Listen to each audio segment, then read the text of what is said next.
ನಿರ್ಮಲ ಮನಸ್ಸಿನ ಎಲ್ಲ ವೀಕ್ಷಕರಿಗೆ ಹಿರಿಯರ ಕಿರಿಯರ ಜಗತ್ತು ಯೂಟ್ಯೂಬ್ ಚಾನಲ್ಗೆ ಸ್ವಾಗತ ಸುಸ್ವಾಗತ. ಹಿರಿಯರ ಕಿರಿಯರ ಜಗತ್ತು ಯೂಟ್ಯೂಬ್ ಚಾನಲ್ ಲೈಕ್ ಮಾಡಿ, ಶೇರ್ ಮಾಡಿ, ಸಬ್ಸ್ಕ್ರೈಬ್ ಮಾಡಬೇಕೆಂದು ಕಳಕಳಿ ವಿನಂತಿ. ಧನ್ಯವಾದಗಳು. ಶುಭ ದಿನ.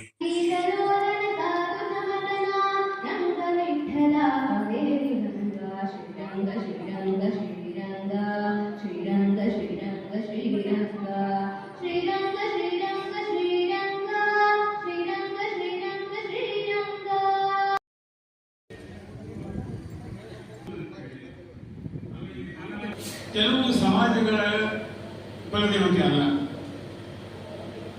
ಎಲ್ಲ ಭಕ್ತರ, ಎಲ್ಲರ ರಾಜರ. ನಾನು ನೋಡಿದೆ, ಇವತ್ತು ಹೊಯ್ಸಳರ ದೇವಾಲಯ ಇದೆ, ಚಾಲುಕ್ಯರು ಕಟ್ಟಿದ ದೇವಾಲಯಗಳು ನನ್ನ ಪುಸ್ತಕದಲ್ಲಿ ರಾಷ್ಟ್ರಕೂಟರು ಕಟ್ಟಿದ್ದು. ಸಮೀಕ್ಷೆ ಮಾಡುವಾಗ ಅನ್ನಿಗೆ ಬನಶಂಕರಿ ದೇವಾಲಯದ ಇತಿಹಾಸ ಪುಸ್ತಕದಲ್ಲಿತ್ತು. ಒಂದು ಬಿಟ್ಟು 2 ಸಲ ಹೋದ ನನಗೆ ಅಲ್ಲಿಗೆ ಕಂಡು ಬರಲಿಲ್ಲ. ಹಾಳು ದೇವಾಲಯ ಅಂದರೆ ಅದನ್ನು ಅಲಕ್ಷ್ಯ ಆಗಿರ್ತೀವಿ ಅಂತ ಗೊತ್ತಿಲ್ಲ. ಗಾಡಿ ತಗೊಂಡು ಹೋದರೆ ಅವರಿಗೆ ಪೂಜಾರಿ ಅವರಿಗೆ ಅವರು ಕ್ಲಾಸ್ನಾಗಿದ್ದರು, ಅವರೇನು ಗಾಡಿ ದೇವಸ್ಥಾನ ಹೋಗಿ ಎಂತಹ ಅದ್ಭುತ ದೇವಸ್ಥಾನ ಅಲ್ಲಿ ಕೇಳಿದೆ ಅವರಿಗೆ, ನೀವು ಯಾವಾಗ ಅಂತ ಹೇಳಿ. ಗೊತ್ತಿಲ್ಲದೆ 500 ಸಾವಿರ ವರ್ಷ ಇರಬೇಕಂದ್ರು. ನಾನು ಶಾಸನ ಸಾಮಾನ್ಯ ಮಾಡ್ತಿದ್ದರು. ಅವರೆಲ್ಲ ಫೋಟೋ ತಗೊಂಡೆ. ಇದು ಈ ಶಾಸನಗಳ ಗತಿ ಹೀಗಾಗಿದೆ, ಏನು ದೇವಾಲಯದ ಪರಿಸ್ಥಿತಿ ನೋಡಿದ್ರೆ ಇಲ್ಲಿ ಅಗ್ನಿಗೇರಿ ಪ್ರಸಿದ್ಧ ಐತಿಹಾಸಿಕ ಪ್ರದೇಶ. ಅಮೃತಸರ ದೇವಸ್ಥಾನ, ಎಲ್ಲ ದೇವಸ್ಥಾನಗಳು ಪುರಾತತ್ವ ಇಲಾಖೆ ಅವರು ಗಮನಕ್ಕೆ ಬಂದಾವ. ಮತ್ತು ಇದು ಯಾಕೆ ಸುಧಾರಣೆ ಆಗಲಿಲ್ಲ? ಇಲ್ಲ ಸರ್, ಈ ಜಗತ್ತಿರೋ ಖಾಸಗಿ ಬಿಟ್ಟರೆ ಸರಿ ಅವರೆಲ್ಲ ಇತ್ತು. ಆದರೆ ನನಗೆ ಸಮಾಧಾನ ಆಗಲಿಲ್ಲ. ಇದರ ಹಿಂದೆ ಈ ದೇವಸ್ಥಾನ ಯಾವಾಗಿಂದ ಇರ್ಬೋದು? ಇದು ಒಂದು ಕುತೂಹಲ ಕಾಣಕ್ಕೆ ಶುರು ಮಾಡಿತು. ನಮ್ಮ ಮೊಮ್ಮಗ ಇದ್ದಾನ ಸತ್ರೀಸ್ ಅಂತ ಅಥವಾ ಹುಡುಕ್ತಕ್ಕಂಥ ನೋಡೋದು ಎಲ್ಲಿದ್ದಾರೆ ಅಂತ ನಾನು ಹುಡುಕ್ತಿದ್ದೇನೆ.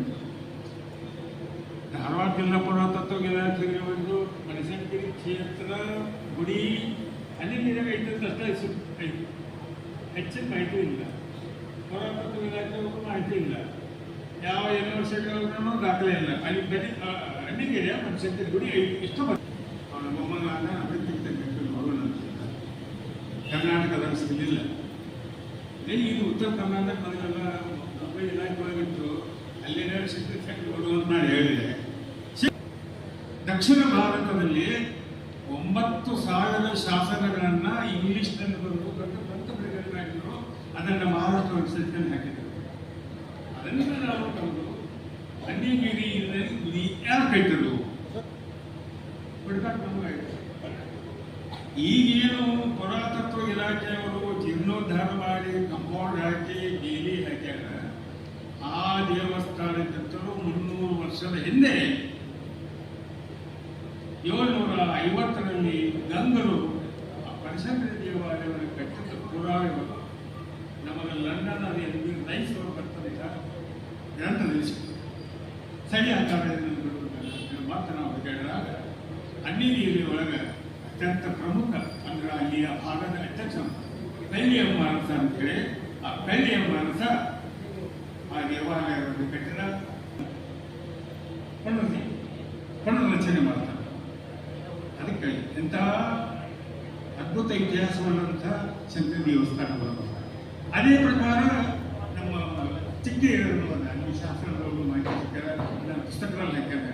ಇಂಥವು 25 ಕ್ಷೇತ್ರಗಳನ್ನು ಒಂದು ನಮ್ಮ ಜನರಿಗೆ ತಲುಪಿಸುವಂತಹ ಒಂದು ಕೆಲಸವನ್ನು ನನ್ನ ಅಲ್ಪ ಮಟ್ಟಿಗೆ ಮಾಡಿದ್ದೇನೆ. ಅದನ್ನು ತಾವು ಸ್ವೀಕರಿಸ್ತೇವೆ ಅಂತ ತಿಳ್ಕೊತೇನೆ.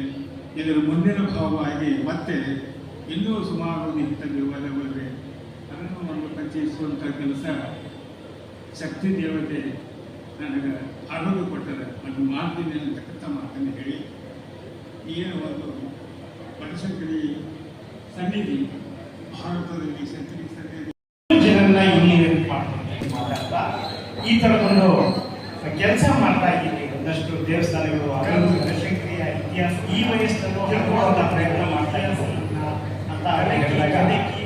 ನೀವು ಒಬ್ಬರೇ ತಿಳ್ಕೊಂಡ್ರೆ ಸಾಲಲ್ಲ, ಜನರು ತಿಳ್ಕೋಬೇಕು. ದಯವಿಟ್ಟು ಅದನ್ನು ದಾಖಲೆ ಮಾಡಿ ಮುದ್ರಿಸಿ ಇದಕ್ಕೆ ಪೂರಕವಾಗಿರ್ತಾರೆ. ಜಿ ಆರ್ ಮಂಜೇಶ್ ಪುಸ್ತಕದ ತಾಯಿ ಈ ಪುಸ್ತಕವನ್ನು ಪ್ರಕಟಣೆ ಮಾಡಲಿಕ್ಕೆ ಮೊದಲನೇದಾಗಿ ಮುಂದೆ ಬಂದವರು. ಸ್ನೇಹಿತರೆ, ಕನ್ನಡ ಸಾಹಿತ್ಯ ತುಂಬ ಇಕ್ಕಟ್ಟಿನ ಸ್ಥಿತಿಯಲ್ಲಿದೆ.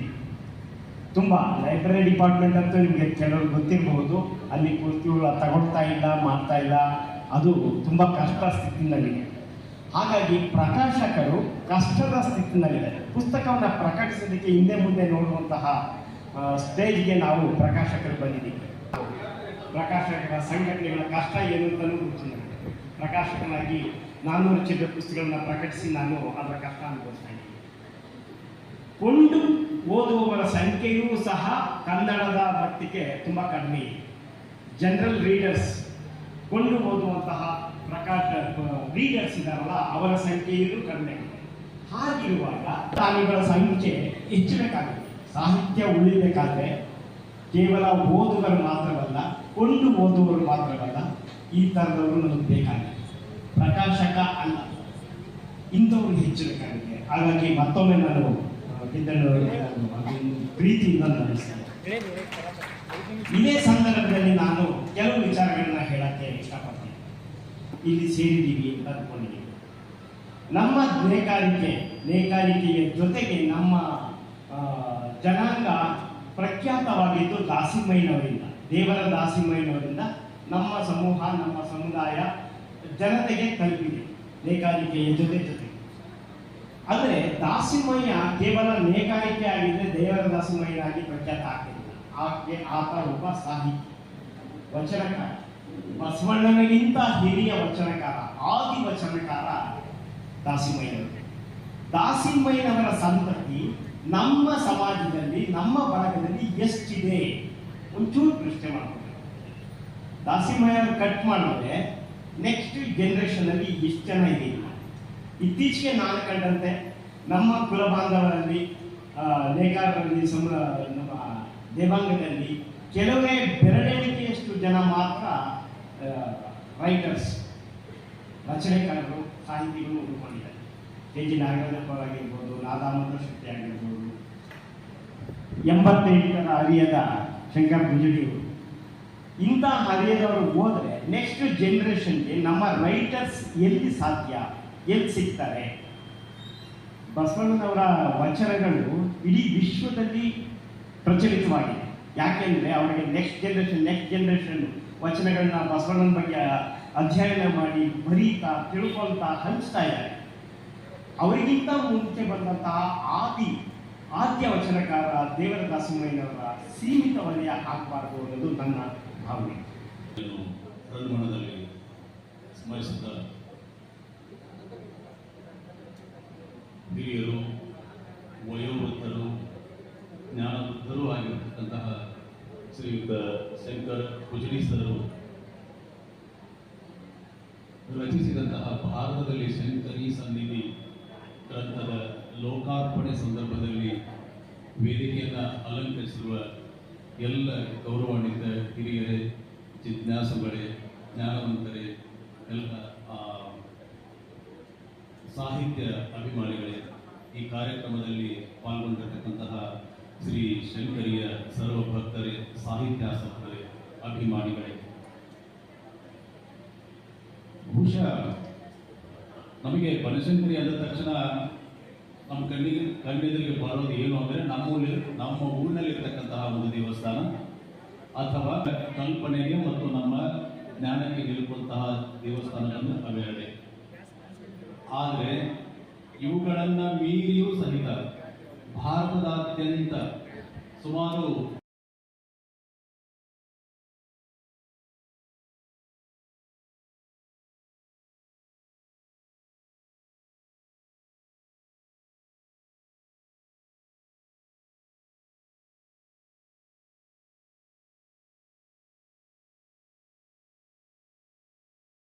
ಪೈಕಿ 25 ದೇವಸ್ಥಾನಗಳನ್ನು ಕ್ಷೇತ್ರ ಅಧ್ಯಯನ ಸಾಹಿತ್ಯ ಅಧ್ಯಯನ, ಶಾಸನೋಕ್ತ ಆಕರಗಳ ಅಧ್ಯಯನ, ಸ್ಥಳೀಯ ನಂಬಿಕೆಗಳು ಮತ್ತು ಕಥೆಗಳನ್ನು ಆಧರಿಸಿ ಅವೆಲ್ಲವುಗಳನ್ನು ಸಂಗ್ರಹಿಸಿ, ಸಂದರ್ಶಿಸಿ, ವಿಶ್ಲೇಷಣೆಯನ್ನು ಮಾಡಿ ಶಂಕರಿ ಸನ್ನಿಧಿ ಅನ್ನುವಂತಹ ಗ್ರಂಥವನ್ನು ಸನ್ಮಾನ್ಯ ಶಂಕರ ಭುಜನಿ ಸರ್ ಅವರು ಈ ಲೋಕಕ್ಕೆ ಅರ್ಪಣೆಯನ್ನು ಮಾಡಿದ್ದಾರೆ. ಅದಕ್ಕೆ ಅವರು ಈ ಸಂದರ್ಭದಲ್ಲಿ ಅಭಿನಂದನಾರ್ಹರು ಅಂತ ನಾನು ಈ ಸಂದರ್ಭದಲ್ಲಿ ಹೇಳಲಿಕ್ಕೆ ಬಯಸ್ತೇನೆ. ನಾನು ಆಸಕ್ತರನ್ನ, ವಿಷಯ ತಿಳಿಯಬೇಕು ಅನ್ನೋರನ್ನ ಪ್ರತಿನಿಧಿಸ್ತಾ ಇದ್ದೀನಿ. ಸೊ ಇದರಲ್ಲಿ ಒಂದು ಡಾಟ್ ಅನ್ನು ನಾನು ಮೇಲೆ ತೆಗೆದುಕೊಂಡು ಹೋಗ್ಲಿಕ್ಕೆ ಪ್ರಯತ್ನ ಮಾಡ್ತೀನಿ. ಈ ಗ್ರಂಥದಲ್ಲಿ ಮುದ್ರಿಸರು ಕೇದಾರ ಪರ್ವತದಲ್ಲಿ ತ್ರಿಯೋಗಿ ನಾರಾಯಣ ದೇವಸ್ಥಾನದಿಂದ 3 ಕಿಲೋಮೀಟರ್ ಆಚೆ ಪರ್ವತದ ಇಳಿಜಾರಿರ್ತಕ್ಕಂತಹ ಶಂಕರಿ ದೇವಸ್ಥಾನದ ಉಲ್ಲೇಖವನ್ನ ಮಾಡ್ತಾರೆ. ಅಲ್ಲಿ ಹತ್ತಿರದಲ್ಲೇನೆ ಶಿವಪಾರ್ವತಿಯ ವಿವಾಹ ಆಯಿತು, ಅಲ್ಲಿ ಹೋಮಕುಂಡ ಜ್ವಲನ ಆಗಿದೆ, ಅದು ಇವತ್ತಿಗೂ ಜ್ವಲಿಸ್ತಾ ಇದೆ ಅನ್ನುವಂತಹ ಉಲ್ಲೇಖವನ್ನ ಭುಜಲಿಯವರು ಈ ಗ್ರಂಥದಲ್ಲಿ ಮಾಡಿದ್ದಾರೆ. ಸೊ ಶಿವಪಾರ್ವತಿಯರು ಕೈಲಾಸವಾಸಿಗಳು, ಪಾರ್ವತಿ ಪರ್ವತರಾಜನ ಮಗಳು, ಪರ್ವತರಾಜ ಸಾಕ್ಷಾತ್ ಹಿಮಾಲಯ ಪರ್ವತ. ಸೊ ಈ ಉಲ್ಲೇಖ ಯಾಕೆ ಮಾಡ್ತಾ ಇದ್ದೀನಿ ಅಂತಂದ್ರೆ, ಈ ಹಿಮಾಲಯ ಪರ್ವತದಲ್ಲಿ ಪ್ರಮುಖ ಶಾಕ್ತ ಕೇಂದ್ರಗಳಿದ್ದಾವೆ. ಪಾಕಿಸ್ತಾನದಲ್ಲಿ ಕೂಡ ಒಂದು ಶಾಕ್ತ ಕೇಂದ್ರ ಇದೆ. ಅದರ ಹೆಸರು ಬಹಳಮಾಡಿ ಹಿಂದೂಲಾಂಬ ದೇವಿ. ಮೂರ್ತಿ ಪೂಜಾರಿಗಳಲ್ಲದ ಮುಸ್ಲಿಮರು ಕೂಡ ಆ ದೇವಿಗೆ ನಮಸ್ಕರಿಸುತ್ತಾರೆ. ಸೃಷ್ಟಿ ಸಾಂಸ್ಕೃತಿಕ ಸಂಘ ಬೆಳಗಾವಿ. ನಾರಾಯಣ ಸ್ವಾಮಿ ಅವರೇ, ಈ ವೇದಿಕೆ ಮೇಲೆ ಆಶೀರ್ವಾಗಿರ್ತಕ್ಕಂಥ ರವೀಂದ್ರನಾಥ್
ಧನ್ಯವಾದಗಳು. ಶುಭ ದಿನ ಸರ್ವರಿಗೂ ಒಳಿತಾಗಲಿ. ಎಲ್ಲರಲ್ಲಿ ದೇವರು ನೋಡೋಣ. ಸರ್ವೇ ಜನ ಸುಖಿನೋ ಭವಂತು.